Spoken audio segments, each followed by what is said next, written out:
Hello all welcome to Vindhi vlog. இந்த வீடியோவில் என்னோட கம்ப்ளீட் டெலிவரி ஸ்டோரி தான் நான் ஷேர் பண்ண போகிறேன். நார்மல் ஹியூமன் பீயிங்கே 1-to-1 டிஃப்ரென்சஸ் இருக்கும் போது டெலிவரி எக்ஸ்பீரியன்ஸ்ன்றது ஒவ்வொருத்தருக்கும் ஒவ்வொரு மாதிரி இருந்திருக்கும். என்னோட எக்ஸ்பீரியன்ஸை ஷேர் பண்ணும்போது உங்களுக்கு ஒரு ப்ரிவென்டிவ் மெஷர்ஸ் அண்ட் அவேர்னஸ் கிடைக்க கண்டிப்பாக சான்சஸ் இருக்குது. சப்ஸ்கிரைப் பண்ணிவிட்டு வீடியோ கம்ப்ளீட்டாக பாருங்கள். Let's get started. So February 22nd, 2026 it's our second year anniversary. அன்னைக்கு நைட்டு தான் அட்மிட் ஆக சொல்லியிருந்தாங்க. ஸோ எனக்கு 39th வீக் ஸ்டார்ட் ஆயிடுச்சு. ஓகேவா, அன்னைக்கு தான் அட்மிட் ஆனோம். நைட் எனக்கு சுத்தமாக தூக்கம் வரல. ஏன்னா செம எக்ஸைட்மெண்ட், நாளைக்கு நம்ம கையில் வந்து ஒரு குட்டி பாப்பா இருக்க போகிறாங்க அப்படின்னு சொல்லிட்டு. So very next day 23rd February early morning 5:30 AM எனக்கு பெயின் செல் வச்சுட்டாங்க. ஸோ இமீடியட்டாக பெயின் வந்து கிராஜுவலாக ஸ்டார்ட் ஆக ஆரம்பிச்சிடுச்சு.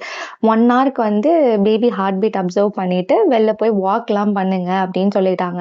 ஸோ 12 o'clock மதியம் ஆக ஆக எனக்கு பெயின் வந்து இன்னும் இன்க்ரீஸ் ஆக ரொம்பவே ஸ்டார்ட் ஆயிடுச்சு. So back to labour ward போயாச்சு.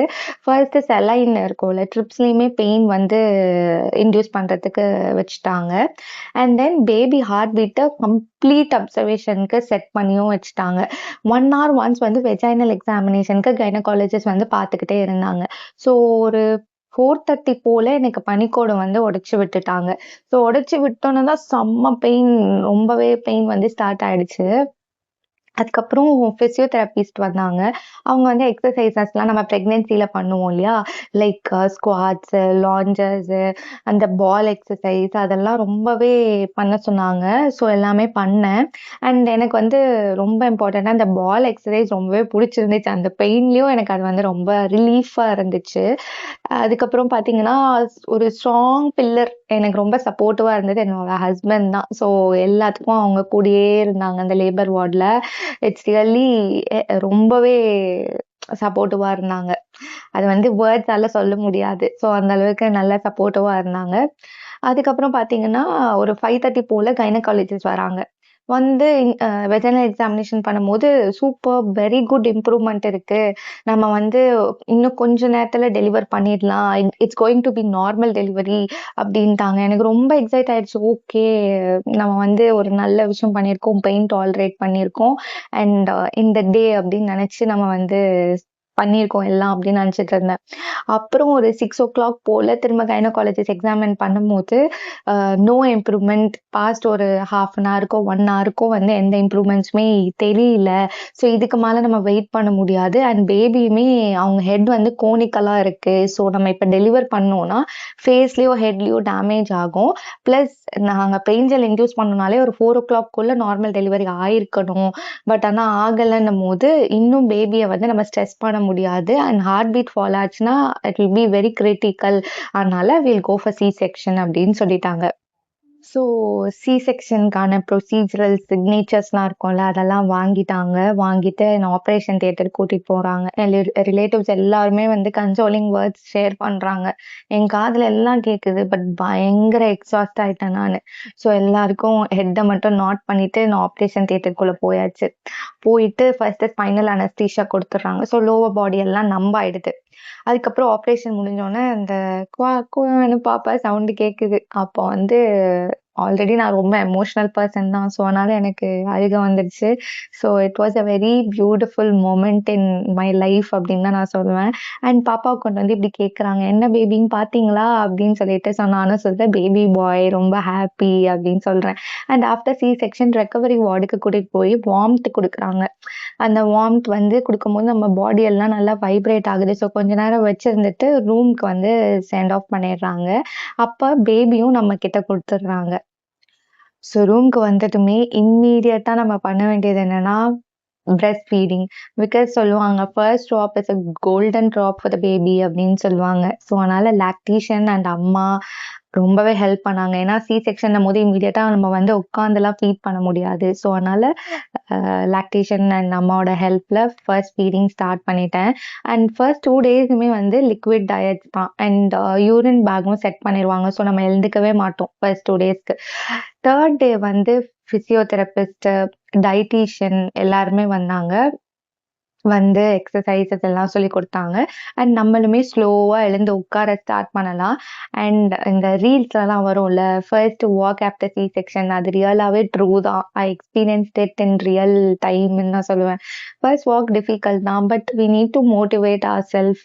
ஏன்னா, திஸ் இஸ் த ஃபேக்ட் அப்படின்றது தான் உண்மை.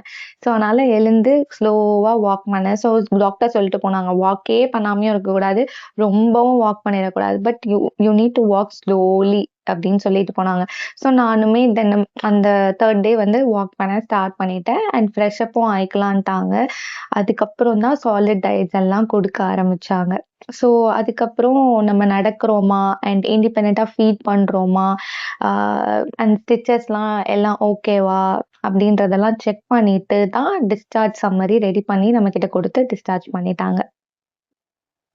ஸோ என்னோட எக்ஸ்பீரியன்ஸஸ்ல நான் லேர்ன் பண்ண ஃபியூ திங்ஸை 5 மெசேஜஸா மாம் டு பீஸ்க்கு சொல்லணும்னு நினைக்கிறேன். First thing, food intake. அதை ஹெல்த்தியா வச்சுக்கோங்க அண்ட் கூல் அண்ட் காமா வச்சுக்கோங்க. நம்மளை சுத்தி எவ்வளோ நடந்தாலும் you should be happy.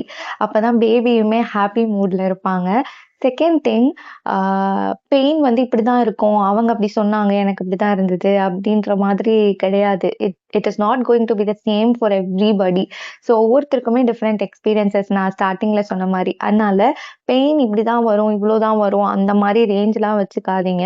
So எவ்வளோ பெயின் வந்தாலும் திஸ் இஸ் ஒன் டே. இந்த ஒன் டே நம்ம வந்து தாண்டிட்டோம்னா நம்ம டைமண்டை பார்க்க போறோம் அப்படின்ற மாதிரி நினைச்சு அந்த பெயினை பேர் பண்ணிக்கோங்க அண்ட் மைண்டை ப்ரிப்பேர் பண்ணிக்கோங்க.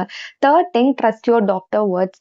நம்ம லேபர் வார்டுக்குள்ள போயிட்டோம்னாலே அந்த வலியை தான் நம்ம கான்சென்ட்ரேட் பண்ணுவோமே தவிர்த்து டாக்டர் சொல்றதை கிளியரா கவனிக்க மாட்டோம். ஸோ அந்த டாக்டர் சொல்றதை கவனிக்கணும், லிசன் பண்ணணும், அவங்க சொல்றதை கேட்டு நம்ம பண்ணணும் அப்படின்றத கூட நீங்க மைண்ட் ப்ரிப்பேர் பண்ணிட்டு போங்க. ஃபோர்த் திங் என்னன்னா, have a strong pillar near you. Supportive strong pillar உங்க பக்கத்துல வச்சுக்கோங்க. அண்ட் எனக்கு ஹஸ்பண்ட் இருந்தாங்க. ஸோ அதனால அந்த லேபர் வார்டுக்குள்ள அவங்க பண்ண சப்போர்ட்ஸ் வந்து it's cannot be express through words. அதனால ஸ்ட்ராங் பில்லரை உங்க பக்கத்துல வச்சுக்கோங்க. லாஸ்ட் பட் நாட் லீஸ்ட் என்னன்னு பாத்தீங்கன்னா, try your best for normal delivery. ஓகேவா? அதையும் தாண்டி சி செக்ஷனுக்கு போறாங்க அப்படின்னா அது டாக்டர்ஸ் வந்து டார்கெட் வச்சிருப்பாங்க. மாம் அண்ட் பேபி வந்து தே ஷுட் பி சேஃப் அப்படின்னு சொல்லிட்டு. அண்ட் மோர் ஓவர் நார்மல் டெலிவரினா ரெக்கவரி டைம் வந்து குவிக்கரா இருக்கும். பட் சி செக்ஷன்னா ரெக்கவரி டைம் வந்து கொஞ்சம் லாங்கரா இருக்குமே தவிர்த்து. அண்ட் நம்ம வந்து மைண்ட் செட் இருக்கும்ல, நம்ம மோட்டிவேட் பண்ணி நம்ம அதை ஓவர் கம் பண்ணி வர்றதுல தான் இருக்கு. ஸோ ரெண்டுமே பேடுன்னு சொல்ல முடியாது. Those two are two methods. ஓகேவா? 2 மெத்தட். எதுல நம்ம பாப்பா வரணும்னு இருக்கோ அதுல தான் வரும். And try your best for normal delivery. Also every day can not be your day. நம்ம சின்ன சின்ன திங்ஸ் பிளான் பண்ணாலே நம்ம பிளான் ஏ பிளான் பி வச்சுக்கிறோம்ல, அப்ப இது எவ்வளோ பெரிய திங். ஸோ கண்டிப்பா இதுக்கு பிளான் பி இல்லாம எப்படி இருக்கும்? ஸோ அதனால at the final decision C section அப்படின்னா கூட make your heart getting accept those things. Accept பண்றதுக்கு மைண்டையோ ஹார்ட்டையோ கண்டிப்பா ப்ரிப்பேர் பண்ணி வச்சுக்கோங்க. அண்ட் இந்த வீடியோவை கம்ப்ளீட்டா பார்த்தது உங்களுக்கு கண்டிப்பா யூஸ்ஃபுல்லா இருக்கும் அண்ட் ஒரு அவேர்னஸ் கிரியேட் ஆயிருக்கும் நான் நினைக்கிறேன். தேங்க்யூ. தேங்க்ஸ் ஃபார் வாட்சிங் அண்ட் பை ஆல்.